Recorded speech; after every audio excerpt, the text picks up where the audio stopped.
झुंझुनू से इस वक्त की बड़ी खबर, जहां झुंझुनू में फर्जी पोस्टमार्टम के बाद अब फर्जी एफआईआर का मामला सामने आया है। बाल कल्याण समिति झुंझुनू विवादों में आई।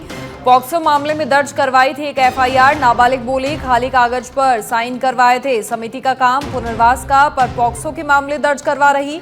फंसते दिखे तो बाल कल्याण समिति ने 1.5 महीने नाबालिग को छोड़ा नहीं। मां अपनी बेटी के लिए अधिकारियों के चक्कर काटती रही। अब हाईकोर्ट की डबल बेंच ने आदेश जारी किए हैं। नाबालिग को उसकी मां को तुरंत सौंपने के आदेश जारी किए गए हैं। बाल कल्याण समिति चूरू को झुंझुनू का अतिरिक्त कार्यभार दिया था। कार्यभार ग्रहण करते ही छुट्टी के दिन काम करके दर्ज करवाई थी एफआईआर। तो पॉक्सो मामले में एक एफआईआर दर्ज करवाई थी और फिर जब उसका सत्यापन होने लगा तो नाबालिग का ये कहना कि खाली कागज पर साइन करवाए थे। नाबालिग को उसकी मां को तुरंत सौंपने के आदेश फिलहाल जारी किए गए हैं।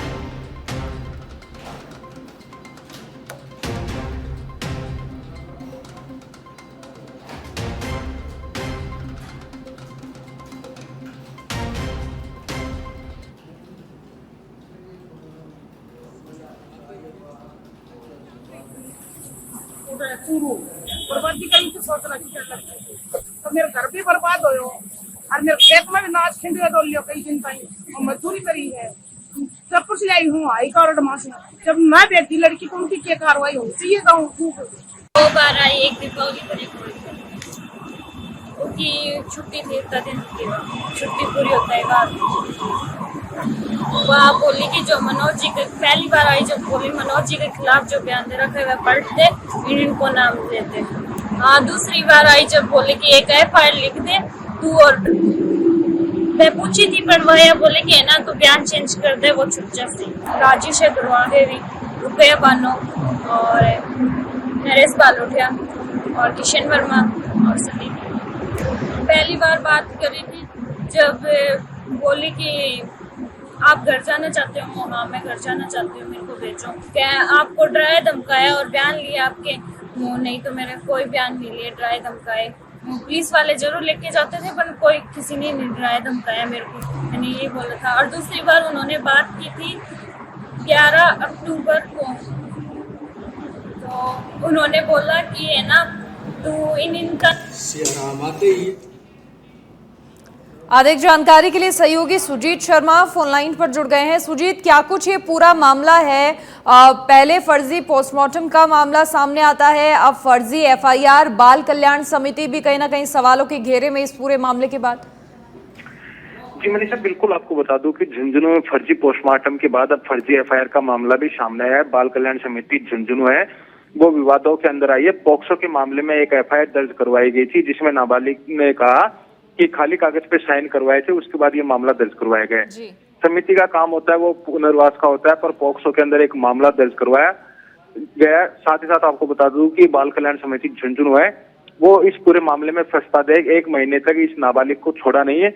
वही माँ है वो अपनी बेटी के लिए देने के लिए चक्कर काटती रही, अधिकारियों के आगे गुहार लगाती रही कि उसकी बेटी को उसे सौंप दिया जाए, लेकिन उसके बाद भी उसकी बेटी को नहीं सौंपा गया।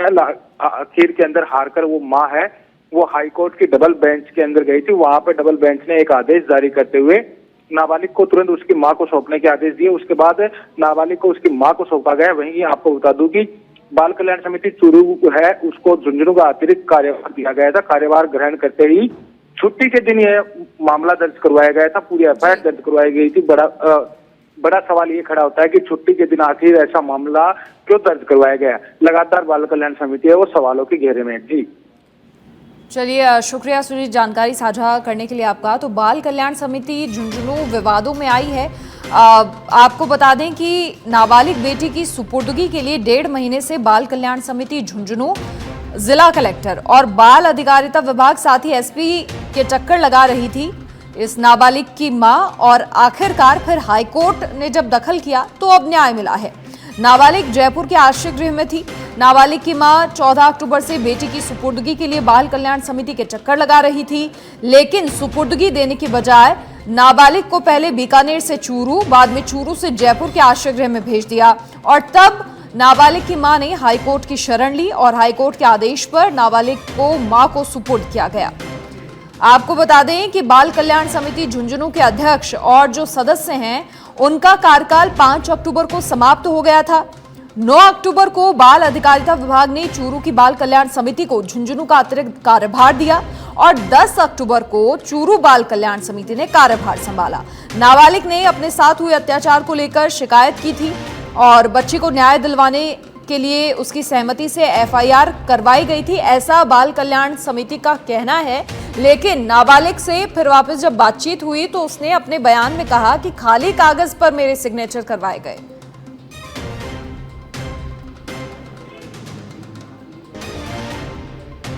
और उसी के आधार पर फिर एफआईआर दर्ज की गई। आपको बता दें कि 12 अक्टूबर को चूरू में नाबालिग के नाम से 6 लोगों के खिलाफ एफआईआर दर्ज करवा दी गई, जबकि 11 और 12 अक्टूबर को अवकाश था। इस मामले को लेकर नाबालिग की मां ने अपनी बेटी का संरक्षण प्राप्त करने की अर्जी दी, कोई सुनवाई नहीं हुई। झुंझुनू पुलिस से सामाजिक अन्वेषण रिपोर्ट मांगी, जो अक्सर बाल अधिकारिता विभाग के परिवीक्षा अधिकारी तैयार करते हैं।